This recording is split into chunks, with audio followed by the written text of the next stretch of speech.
사도행전 16장 1절에서 10절까지의 말씀을 가지고 오늘 말씀을 나누길 원합니다. 제가 가진 성경책은 신약성경 214페이지에 있습니다.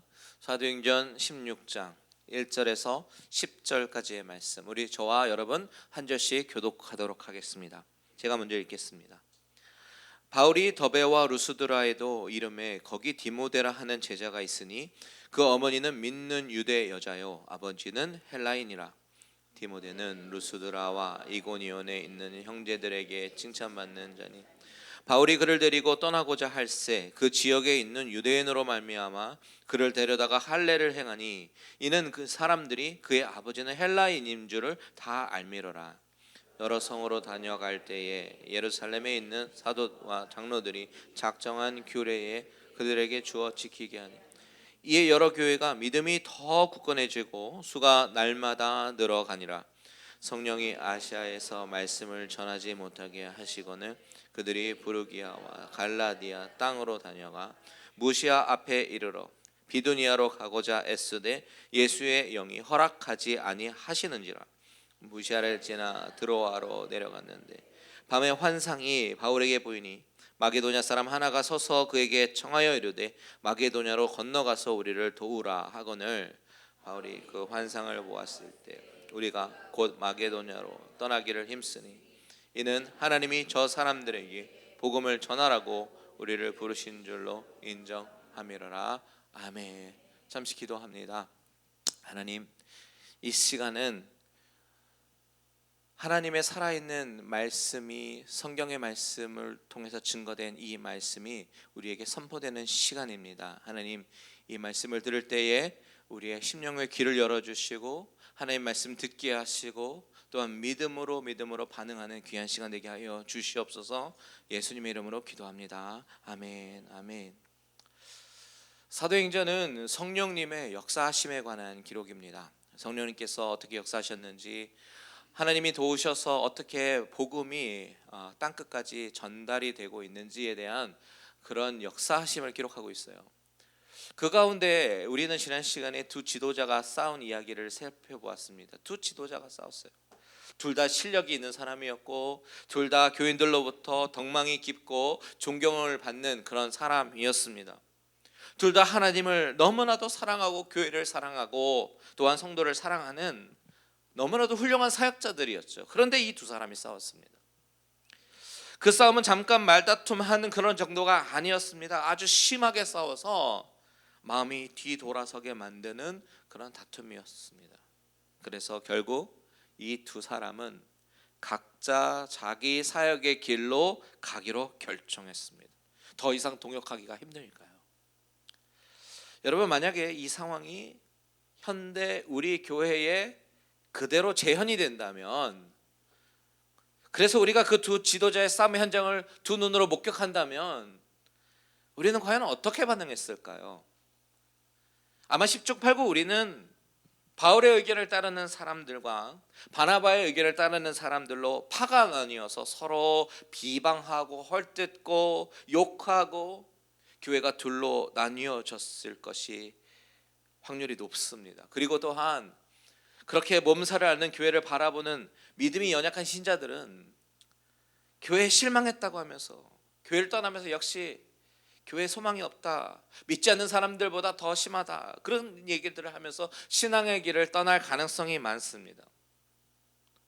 우리는 이렇게 은연중에 교회에서조차도 나와 다른 사람들을 바라보면서 편을 가릅니다. 나는 바울파야, 나는 바나바파야. 지난주 이 말씀 가지고 구역 예배를 이제 나누셨는데 아마 이런 이야기들 많이 나누셨을 거예요. 나는 이 둘 중에 어느 리더에게 더 마음이 가는가? 여러분, 저는 이 두 사람 중에 누구에게 더 마음이 쏠리고 기울어질 것 같아요? 저는 바울도 이해가 가고요, 바나바도 이해가 가지만 바나바가 더 마음에 끌리는 것이 사실이에요. 일의 진행도 중요하지만 쓰러진 사람 일으켜서 세우고 함께 가는 것 더 중요해 보입니다. 그런데요, 말씀을 묵상하면 묵상할수록 얻어지는 결론이 뭐냐면 내가 누구에게 더 마음이 끌리고 동정이 되는지 이것은 중요하지 않다는 것입니다.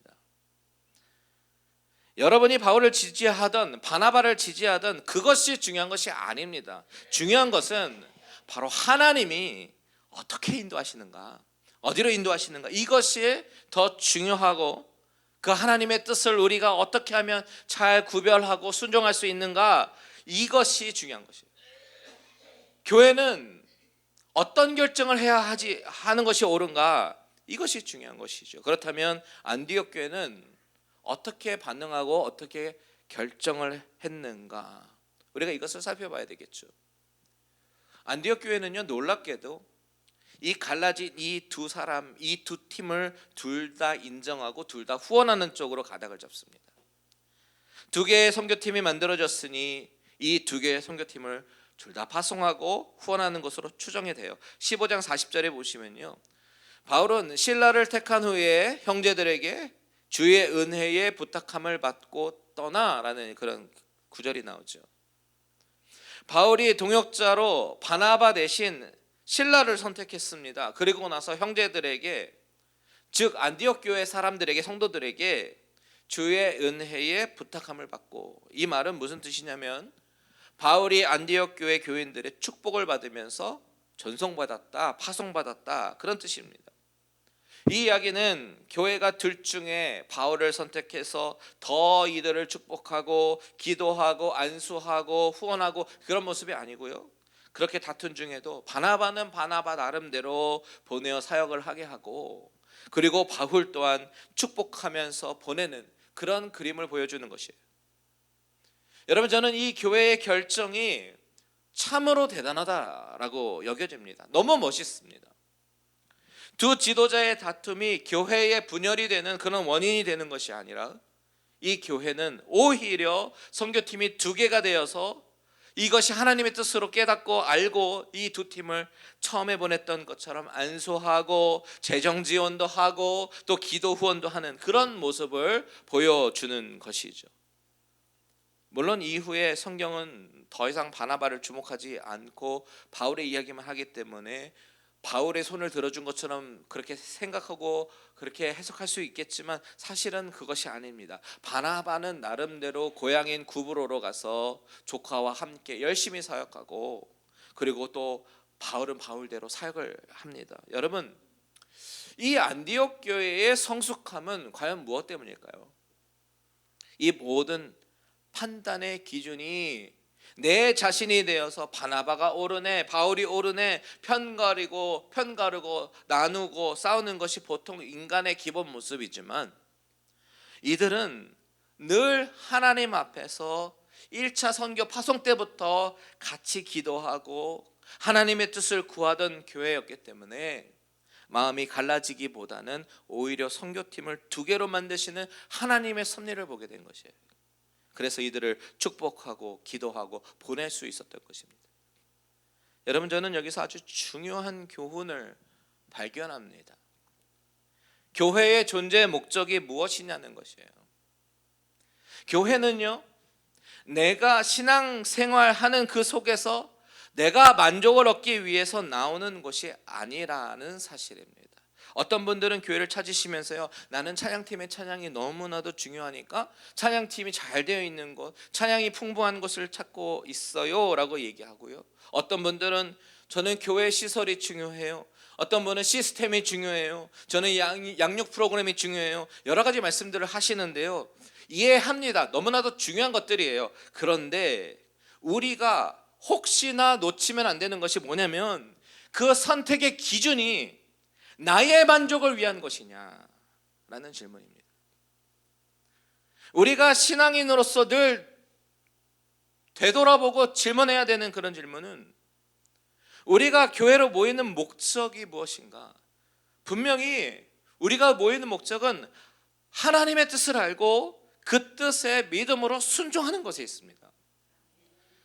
안디옥 교회가 성숙할 수 있었던 것은 이 두 사람의 다툼을 바라보면서도, 내 생각에는 이 사람, 내 생각에는 저 사람, 이렇게 내 생각을 말하는 것이 아니라 하나님의 뜻을 구했다는 거예요. 그리고 그 뜻에 순종했다는 것입니다. 여러분, 저는 저와 여러분이 우리 갈릴리 은혜교회가 이 안디옥 교회처럼 늘 하나님의 뜻을 구하며 순종하기로 작정하는 성숙한 그리스도인들이 되시기를 주님의 이름으로 축원드립니다. 이렇게 교회의 후원과 기도에 힘입어서 바울은 2차 선교 여행길에 오르게 되는데요. 그의 파트너가 누구냐면 바로 실라죠. 실라는 지난주 본문에서 말씀드렸지만 로마의 시민권자였고, 그리고 또한 예루살렘 공의회에서 파송한 선지자입니다. 15장 32절에 보면 유다와 실라도 선지자라 이렇게 얘기하지 않습니까? 그만큼 실라는요, 하나님의 음성에 굉장히 예민하게 반응했던 그런 사람이었어요. 또한 말을 잘 했겠죠. 왜냐하면 그 말을 전달해야 되는 사람이니까. 그 두 사람이 이제 파트너가 돼서요, 이제 안디옥 교회 위쪽으로 올라가서 수리아 지역과 길리기아 지역으로 가서 이제 교회를 견고하게 합니다. 지도를 보겠습니다. 지도를 보시면요, 자, 오른쪽 빨간 점이 수리아 안디옥 교회입니다. 거기서 이제 두 갈래길이 나오는데, 밑에 주황색 길은요, 바나바가 마가를 데리고 간 자신의 고향 쪽 구브로 섬 쪽으로 가는 길이고요. 위쪽 그린 선은 바울이 실라와 함께 올라가면서 이제 수리아 지역 그리고 길리기아 지역에서 2차 선교를 시작한 그런 루트입니다. 41절에 보니까 바울은 실라와 함께 수리아와 길리기아로 다니며 교회를 견고하게 하니라 라는 기록이 있는데요. 여기서 교회를 견고하게 했다. 어떻게 견고하게 하겠습니까? 예루살렘 공의회에서 결정된 그런 사항들을 전달하는 거예요. 율법에서 말하는 할례, 그리고 율법에 많은 제약과 규제법에서 이제는 얽매이지 말고 믿음으로 구원을 받는 이 복음을 믿으라 라고 이 복음을 선포하고, 그리고 그 교회 리더들을 세우며 장로를 세우고 교회를 든든하게 세워져 나가는, 그것이 그들의 방법이었어요. 이것이 바로 4절과 5절에서 말하는 것입니다. 4절과 5절 제가 읽겠습니다. 여러 성으로 다녀갈 때에 예루살렘에 있는 사도와 장로들이 작정한 규례를 그들에게 주어 지키게 하니 이에 여러 교회가 믿음이 더 굳건해지고 수가 날마다 늘어가니라. 자, 바울은 자신의 고향 다소 쪽으로 올라가서 1차 전도 여행 때 갔던 동선 반대 방향으로 이제 움직이고 있어요. 이제 두 번째 지도를 보시면요, 이제 다소에서 더베로 지나갈 때 지도상으로는 잘 보일지는 모르겠지만 또한 큰 산맥을 하나 넘어야 합니다. 쉬운 길은 아니에요. 그런데 그 큰 산을 넘어가면 더베가 나오고 거기에 또 루스드라로 가는 길이 나오죠. 그런데 여러분, 루스드라가 어떤 곳이었습니까? 바울이 돌에 맞아서 죽을 뻔했던 그 지역입니다. 그 지역 더베와 루스드라, 거기에 도착한 거예요. 그런데 거기서요, 하나님께서 예비한 한 만남을 이룹니다. 아주 쓸만한 청년을 만나요. 그 청년이 누굽니까? 디모데입니다. 1절과 2절을 한번 같이 읽겠습니다. 시작. 바울이 더베와 루스드라에도 이름에 거기 디모데라 하는 제자가 있으니 그 어머니는 믿는 유대 여자요 아버지는 헬라인이라. 디모데는 루스드라와 이고니온에 있는 형제들에게 칭찬을 받는 자니. 자, 여기에 디모데의 패밀리 백그라운드가 나오고 디모데가 어떤 사람인지에 대해서 소개가 나오죠. 평판이 나옵니다. 자, 사람들에게 두루두루 칭찬을 받는 너무나도 괜찮은 청년이 바울의 1차 전도 여행 때 바울의 전한 복음을 듣고 또 바울이 돌에 맞고 하는 모든 것들을 보며 제자가 된 것입니다. 그런데 그런 그가 1절에 보니까 유대인과 헬라 사람 사이에 태어난 사람이라고 이야기하죠. 로스드라와 이고니온, 이 두 지역이 가깝다면 가깝고 멀다면 멀어요. 왜냐하면 당시에는 교통수단이 원활하지 않았으니까 멀다면 멀 수 있는 도시지만, 이 도시 인접도시 사이에 이 디모데라는 청년의 평판이 너무나도 좋습니다. 훌륭한 크리스천이었던 것이죠. 바울은 이 디모데를 이 루스드라에 다시 방문하는 2차 전도 여행 때 만나게 되는데요, 하나님은 이 만남을 계획하셨어요. 왜냐하면 이 만남을 통해서 디모데는 이제 바울 전도팀에 합류하게 되거든요. 새로운 팀이 꾸려지는데 이 디모데가 합류하게 됩니다. 바울의 사역에 있어서 디모데는 너무나도 훌륭한 일을 감당합니다. 이 디모데에 대해서 잠시 설명해 드리면요, 바울의 사역에 있어서 디모데는 참 역할이 컸습니다. 바울을 따라다니면서 많은 부분들을 뒷바라지하고 돕기도 하고, 또한 바울과 분리되었을 때는 바울이 개척한 교회 후임으로 가서 그 교회를 잘 섬겼습니다. 바울이 신약성경에서 쓴 편지가 서신서가 총 13개의 서신서인데 그 중에 10개의 서신서에 디모데라는 이름이 언급이 될 정도로 바울은 디모데를 너무나도 아끼고 그리고 자신의 후임으로서 낙점한 그런 사람입니다. 인사말을 쓸 때, 그리고 맨 마지막에 사람들에게 안부를 전할 때 디모데가 언급이 많이 돼요. 그만큼 바울과 디모데는 아주 긴밀하게 동역을 했다라는 것이죠. 게다가 바울은 디모데에게 나의 동역자 이렇게 소개하지 않고요, 나의 아들이다라고 소개합니다. 그만큼 둘의 관계가 아주 가까웠습니다. 그런데 여러분, 그렇게 긴밀한 관계를 만드는 중요한 이유가 있었습니다. 그것이 뭐냐면 바울이 디모데의 어떤 부분을 보았기 때문에 그래요. 그 부분이 무엇이냐? 디모데후서 1장 5절을 다 같이 한번 읽어보겠습니다. 시작. 이는 내 속에 거짓이 없는 믿음이 있음을 생각함이라. 이 믿음은 먼저 내 외조모 로이스와 내 어머니 유니게에 속해 있더니 내 속에도 있는 줄 확신하노라. 자, 바울이 본 디모데의 믿음은 어떤 믿음이에요? 거짓이 없는 믿음이에요. 바울의 눈에 비추었던 디모데는 가장 중요한 한마디로 거짓이 없는 믿음을 가진 사람이었어요. 여기서 거짓이 없는 믿음이라고 하는 것이 뭐예요? 이와 똑같은 말이 디모데전서 1장 5절에도 있는데요, 바울이 말하는 거짓이 없는 믿음이라고 하는 것은 순수한 믿음입니다. 세상의 가치에 물들지 않는 순수한 믿음, 깨끗한 믿음을 말하고 있는 것입니다. 여러분, 이 말이 사실 우리에게 큰 도전을 줍니다. 여러분, 사실 우리도 크리스찬이라고 우리를 분류하면서 주일날 이렇게 교회에 앉아서 시간을 내서 예배드립니다. 그런데 우리가 늘 점검해야 되는 것이 무엇이냐면, 나의 믿음은 거짓이 없는 믿음인가? 또 세상의 가치관이, 세상의 생각들이 내 생각과 내 믿음을 오염시키고 있지는 않은가? 돌아보고 점검해야 되는 것입니다. 우리의 믿음은 처음에는 안 그랬다 할 수 있어요. 하지만 까딱 잘못하면 위선적인 그런 신앙이 될 수가 있습니다. 위선적인 믿음이 될 수 있죠. 언제든지요. 얼마든지 척할 수 있는 것이 크리스찬의 겉모습 아닙니까? 참 많이 본 게요, 교회는 너무나도 거룩한 직분자인데 직장에서 교인들이 보이지 않는 곳에서는 사람을 너무나도 시험에 들게 만드는 그런 사람이 있습니다. 여러분, 사람들이 보든 안 보든 늘 하나님은 보시는데, 늘 하나님이 보고 계시다라는 그 사실을 잊지 말고 늘 거짓이 없는 믿음을 가지기를 바랍니다. 디모데가 그렇게 거짓이 없는 믿음을 가지고 어디에 있든지 항상 신실한 모습을 보이니까 루스드라에서도 이고니온에서도 사람들에게 칭찬을 많이 받는 것이죠. 바울은 그걸 본 것입니다. 그리고 바로 이 사람이다, 이 사람이 내가 평생 동역해야 될 사람이다 라고 생각하고는 디모데를 픽업해서 그의 평생 사역에 아주 중요한 동반자로 삼게 된 것입니다. 그런데 바울이 오늘 본문에서 참 이해할 수 없는 행동을 합니다. 3절을 다 같이 읽을까요? 시작.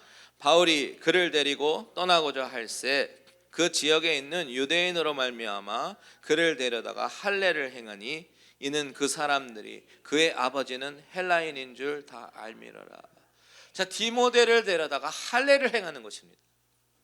지금 예루살렘 공의회에서 이방인들에게 할례를 행해야지 구원을 받는다라고 잘못된 가르침을 했던 바리새파 크리스찬들을 정죄하고 그 가르침 잘못된 것이다, 이방인들에게 그 율법을 꼭 지킬 필요가 없다, 구원은 믿음으로 십자가를 통해서 얻어지는 것이다라고 가르치라고 이제 공식적인 스테이트먼트가 내려왔는데, 그런데 바울은 왜 할례를 디모데에게 베푼 것일까?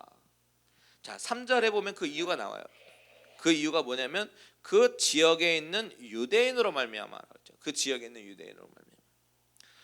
그 지역에 있는 유대인들은 이 디모데가 유대인이라는 걸 알아요. 왜냐하면 유대인은 모계가 유대인이면 유대인이거든요. 유대인으로 분류를 하거든요. 그러니까 이 디모데는 유대인이 맞습니다. 그런데 아버지가 헬라인이니까 아버지는 아들에게 할례를 시키지 않았습니다. 그것도 다 압니다. 동네 사람들이. 즉 할례를 받지 않은 유대인이었다는 것이죠. 이것이 그 지역에 사는 유대인들의 마음을 불편하게 했던 부분이었습니다.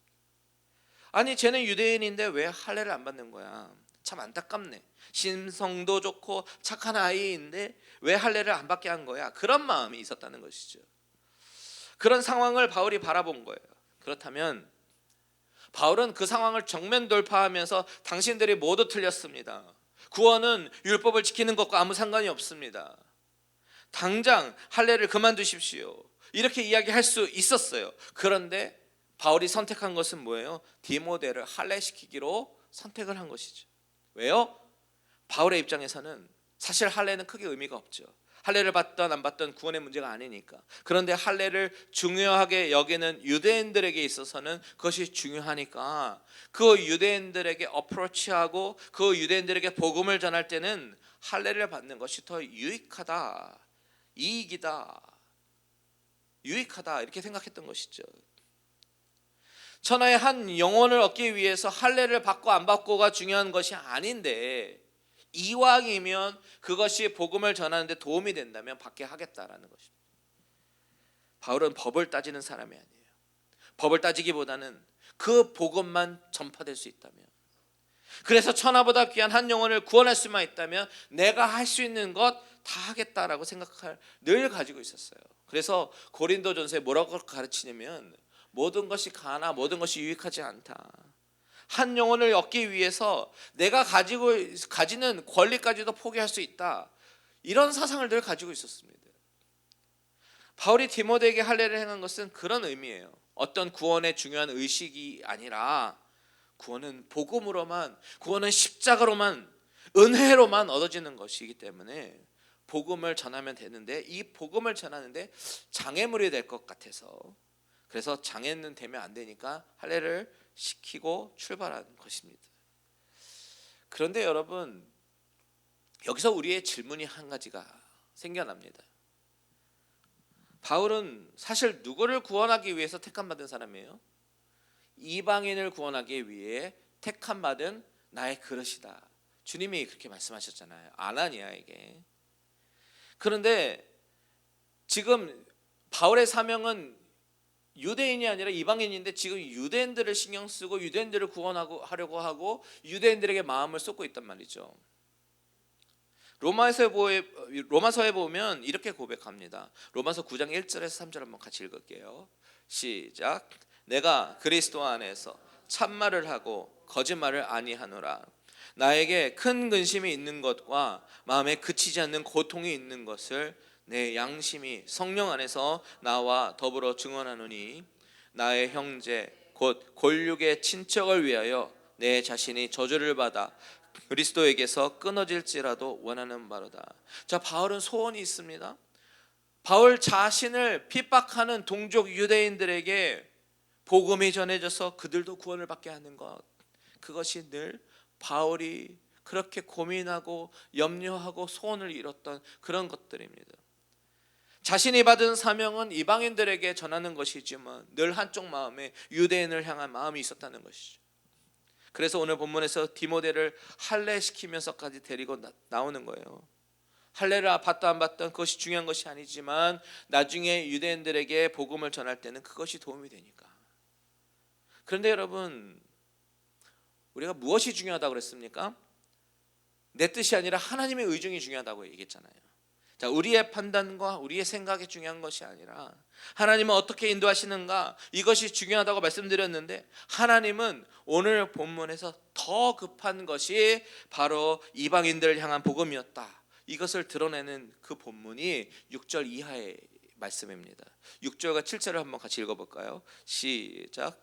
성령이 아시아에서 말씀을 전하지 못하게 하시거늘 그들이 부르기아와 갈라디아 땅으로 다녀가 무시아 앞에 이르러 비두니아로 가고자 애쓰되 예수의 영이 허락하지 아니하시는지라.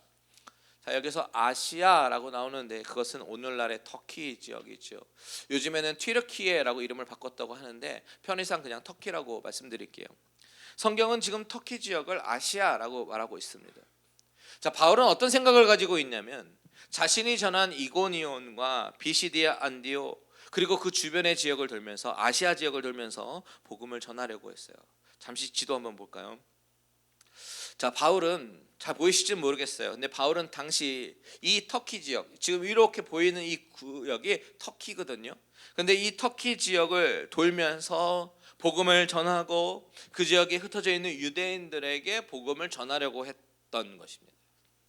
여기 주황색 바탕의 글씨는 그 지역을 이야기하는 거고 area를 얘기하는 거고 까만 글씨는 그 도시명이거든요. 루소드라에서 이고니온으로 이동하고 말씀을 전하고 이제 서쪽 아시아로 넘어가려고 했는데 누가 막으셨다고요? 성령이 아시아에서 말씀을 전하지 못하게 하시는 거예요. 그래서 부르기아 그리고 갈라디아 땅으로 갑니다.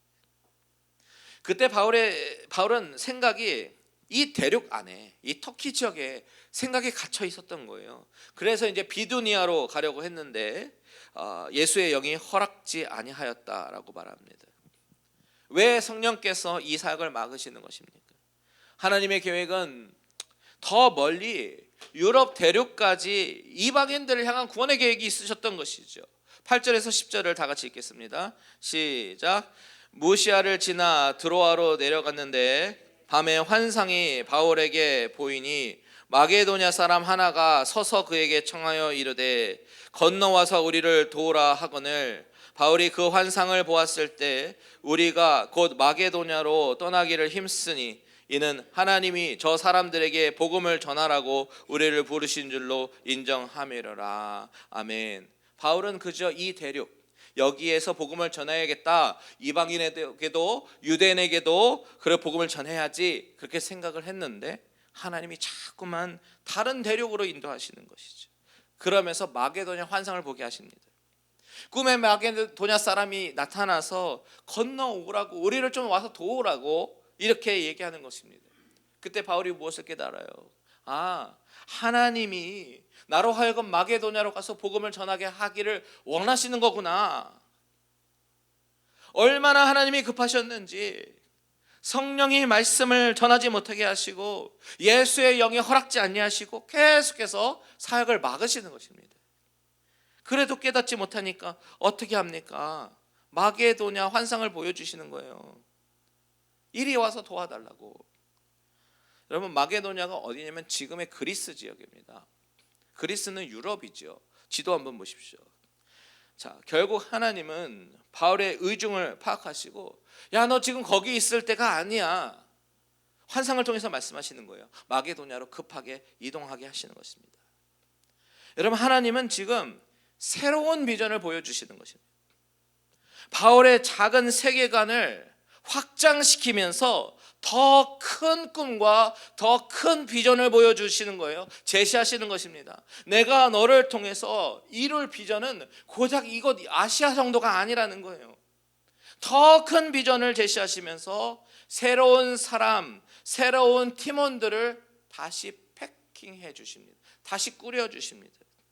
여러분 10절을 다시 한번 읽어보십시오. 10절 한번 보세요. 시작. 바울이 그 환상을 보았을 때 우리가 곧 마게도냐로 떠나기를 힘쓰니 이는 하나님이 저 사람들에게 복음을 전하라고 우리를 부르신 줄로 인정함이라라. 여러분, 여기서 중요한 단어가 나오는데요. 그 단어가 무엇인지 아십니까? 바로 우리라는 단어입니다. 우리. 새롭게 하나님께서 만들어 주실, 새롭게 하나님이 새 판을 짤 그 팀원 한 사람이 여기 숨어 있어요. 우리의 누구입니까? 이 글을 쓰고 있는 사도행전의 저자 누가입니다. 바울의 전도 팀원 중에 누가 합류했다는 얘기예요? 의사인 누가가 합류했다는 이야기입니다. 바울과 실라, 디모데가 들어갔고요. 의사인 누가도 합류가 된 것입니다. 하나님이 새로운 판을 짜고 계시는 거예요. 새로운 사람들과 새로운 비전을 가지고 새로운 발걸음을 준비하셨습니다. 그런데 바울이 그걸 알아듣지 못하고 디모데를 할례시키면서 그 지역의 아시아 지역을 돌면서 유대인들에게 복음을 전하려고 하니까 성령님께서 말씀을 전하지 못하게 막으시오. 예수의 영이 허락지 아니하십니다. 결국 환상을 통해서 하나님의 뜻을 드러내시는 것입니다. 그것을 통해서 나중에 바울이 유럽으로 넘어가서 빌립보에서 루디아를 만나지요. 베레아로 가지요. 아테네로 가게 되는 것입니다. 여러분, 우리의 인생은 하나님의 위대한 계획 안에 붙들려 있다 믿으시길 바랍니다. 신앙은 내가 하고 싶은 거 하는 것이 아니에요. 하나님의 인도하심에 순종하는 것이 참 신앙인 줄 믿습니다. 교회도 내가 나가고 싶을 때 나가고 안 나가고 싶을 때 안 나가고 그러지 마십시오. 그 철저한 인본주의잖아요. 하나님의 인도하심에 순종하십시오. 사역도 선교도 하나님의 뜻을 묻고 하나님의 인도하심에 민감하게 반응하며 순종하는 것입니다. 여러분, 우리 갈릴리 은혜교회는 이광세 목사와 장로님들이 이끄는 교회가 아니라 성령 하나님이 친히 이끄시는 교회가 되어야 합니다.